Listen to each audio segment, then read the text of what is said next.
Szeretettel üdvözlünk mindenkit, én Adzsibola Rita Vanda vagyok, pszichológus, kultúrantropológus és Párizs családterapeuta. Folytatjuk az izgalmas beszélgetést Tóth Erinával, aki a Beszélgátlások nélkül online nyelvműhelynek az alapítója és vezetője, és egy sokakat érdeklő témakörre jövünk, ami nagy vitákat kavar, akár szakmailag is, mindenkinek megvan a véleménye, de hogy tényleg nyelvtanári szemmel is nézzünk rá az akcentus jelenségére, tehát hogy segíts nekünk egy kicsit eligazodni ebben, rengetegen élnek külföldön, készülnek külföldre menni, nyelvvizsgára, és hogy ez egy olyan témakör, ami azt gondolom, hogy mindenkit érint. Segíts, üdvözöllek, és tehát mi is ez az akcentus első? Miről Szeretettel van szó? üdvözlök én is mindenkit, és köszönöm ismét a lehetőséget, Vanda.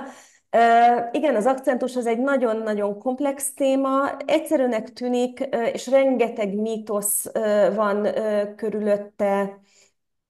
Maga, azzal kezdeném, hogy akcentusa mindenkinek van, anyanyelviként is. Tehát valamilyen módon megformáljuk, megtanultuk a szavaknak, a hangoknak a megformálását. Ö, Minden egyes embernek van saját rá jellemző akcentusa, vagy kiejtési profilja, bármi egyéb, tehát nem lehet azt mondani, hogy nincs akcentus. Mindenki akcentussal beszél. Ez lenne az első gondolat, De egyébként amiért ez eszembe jut. meglepő szokott lenni, tehát hogy az emberek ugye azt gondolják, hogy megtanulunk egy másik nyelvet, gondolhatják, és akkor van akcentusunk, de hogy most végül is pont ezt próbáltad így nagyon kimondani, illetve meghatározni, hogy nem, mindenkinek van akcentusa. Mit gondolsz, hogy ez mennyire meglepő az, aki ebben nem gondol bele, vagy mi a tapasztalatod? Nagyon meglepő. Uh-huh. Nagyon meglepő. Ugye azt szokták mondani, hogy tájszólással szokták, dialektusokkal szokták keverni az akcent. Az is egyfajta akcentus vagy forma, de hogy ezekkel szokták leginkább keverni, hogy én nem, tudom én, budapestiként valaki azt mondja, hogy én nem születtem vidéken, én budapesti vagyok, nincs akcentusom, vagy, nem, vagy éppenséggel durvábban nem tájszólásban beszélek. De ez nem igaz, mert budapestiként, meg budapesti, meg a családra jellemző, meg amit az anyukájától, meg apukájától megtanult kiejtés, az fog jellemző lenni rá. Tehát igen, mindenkinek van akcentusa. Ugye a tájszólás az az, hogy abban nyilvánul meg, hogy nem csak a kiejtésben, a szavaknak a megformálásában, a hangoknak a megformálásában van különbség, hanem más szókészlettel is rendelkezik az, aki esetleg tájszólásban vagy dialektusban beszél. Úgyhogy Igen, igen, igen, és most kaparom elő így a fejlődés lélektani ilyen gyerekpszichológiai tudásomat, de hogy én is tapasztalom több nyelvűként, ugye én félig lengyel vagyok, hogy mennyit szórakoztam én is a kinti rokonokkal, hogy nem tudják kiejteni a tyű meg a tyét, tehát hogy kiesik a korai szakaszban, amilyen, ahol szocializálódunk, tehát ott a nyelvformálás egyszerűen kiesnek bizonyos hangok, formálási lehetőségek, és hogy ez, ha jól emlékszem, ez is egy nagyon-nagyon fontos pillér ennek, hogy bizony nem is lehetséges, ugye, úgy akcentus nélkül, mert hogy nincs mire felhúzni, nincs erre hangképzési lehetőség, tehát kiestek azok a dolgok. Nem tudom, hogy a modern tudomány most erről mit mond, hát ez egy régi tankönyvi dolog, de hogy nem feltétlenül tudok csatlakozni hozzád, Vanda, ez így van. témán, csak hogy szóval tényleg egy izmos dolog, nem? Tehát, hogy igen, jó. Miért zavaró ez? Tehát ugye oké, van akcentusunk, meg megyünk, és akkor megszólalunk idegen nyelven akcentussal, de miért ilyen nagy ügy ez, vagy kinek nagy ügy? Ugye, vagy mikor? Tehát, hogy miért Zavaró zavaró ez tud. egyáltalán? Ugye, miért téma? Ez egy nagyon-nagyon érdekes kérdés. Egy pillanatra hadd csatlakozzak vissza, mert valahogy megszakadt a vonal, vagy nem volt Jó. olyan jó Abszolút tudok hozzá csatlakozni. Amit nagyon fontos tudni, ezt szeretném elmondani az akcentusról, vagy ami a legfőbb alapja az akcentusnak, hogy ugye van egy úgynevezett artikulációs bázisunk. Ez az összes hangképző szervet érinti, ahogyan megformáljuk a megformált hangoknak az összessége, az összes hangképző szervünk által megformált hangok összessége. Ez egy fontos dolog, és hogy ez az artikulációs bázis, ez egészen körülbelül a szenzitív, van egy ilyen fejlődés lélektanban, ugye ez a szenzitív szakasz, vagy szenzitív korszaknak a lezártakor, ez olyan 9 éves korban kezd el megtörténni, de 12 éves korig jól fejleszthető még, és akkor ott úgy megcsontosodnak, amiket megtanultunk, hangok, hogy hogyan ejtjük ki. És ez később, és ezért van az, hogy később nagyon erős tudatosság kell ahhoz, hogy rátanuljunk arra, hogy mondjuk egy francia, nem, ugye nem így mondjuk hanem ez a torokra, vagy bármilyen más Igen. nyelvünk artikulációs bázis készletétől Igen. eltérő a hangot, hogyha kiadunk, akkor erre rá kell tanulnunk valamilyen módon, és ez nagyon sokszor nagyon nehéz, és vannak, igen, vannak olyan hangok, amiket nem lehet. Egy magyar embernek, ugye én arab nyelvi környezetben élek most már 9 éve, az a tapasztalatom, hogy teljesen jól elkommunikálgatok a piacon, meg egyéb helyeken. Vicces kategória bizonyos szempontból, mert mindig jókat mosolyognak az eladók azon, hogyha én adott hangokat ki szeretnék mondani. Egész egyszerűen nem működik, és nem megy, és nem tudom képezni azt a szót, vagy azt a hangot, azért, mert nincs benne a hangkészletemben, mert kicsi korom óta, és hiába próbálom pörgetni. Tehát igazából azt érdemes elfogadnunk, hogy idegen nyelven, ha akarom, ha nem, ha csak nem iszonyatosan sokat foglalkozunk azzal, hogy tudatosítom, hogy hogyan emelem a számat, hogyan mozgatom. Tehát lesz akcentusom, mert ez egy idegen nyelv, és nem a magyar anya nyelvünk. És akkor itt tudnék kapcsolódni ahhoz, amit kérdeztél, hogy ezután a kiegészítés után, hogy ez mikor akadályoz, vagy mikor fontos, vagy egyáltalán, ugye ez egy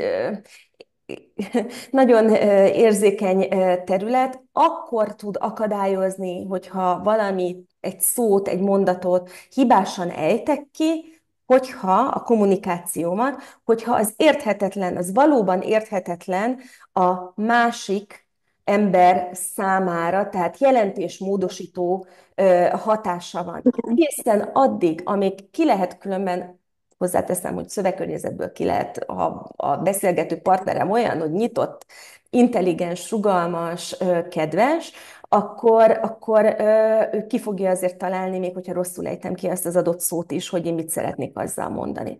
Ezzel együtt akkor tud zavaró lenni, vagy akkor tud akadályozni a rossz kiejtés, nem is az akcentus, mint inkább a rossz kiejtés, Igen. értelemmódosító, jelentésmódosító szerepe. Mondok egy példát, amikor kezdtem tanulni franciául, akkor önállóan egyedül tanultam meg franciául saját módszeremmel, és megtanultam azt, hogy az ilyen, illetve az ön, a végén, a szónak a végén, az ilyen nazális hangon, és akkor voltunk egy társaságban, ahol elkezdtem beszélni arról, hogy mon chien, etc., az én kutyám, én azt akartam mondani, és néztek rám, hogy furcsán és mosolyogva és viccesen, hogy én miről beszélek most, és akkor mondtam nekik, hogy hát mondjátok meg, hogy miért mosolyogtok ennyire, és hát, hogy tudom-e, hogy mit jelent a chien. Hát, mondtam, a kutya. Mondtam angolul, hogy dog.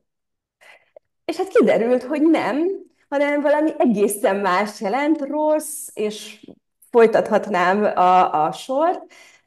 És hogy ezért mosolyognak, és hogy a kutyát, mint olyan, sien, mert az i-ent, az ilyen, tehát ilyenként ejti ki a francia, és ez gyakorlatilag lehetett a kommunikációban, mert hogy az én, mindegy, nem mondom ki, hogy ez pontosan mit jelent, Igen, igen, igen, minden igen, igen. utána,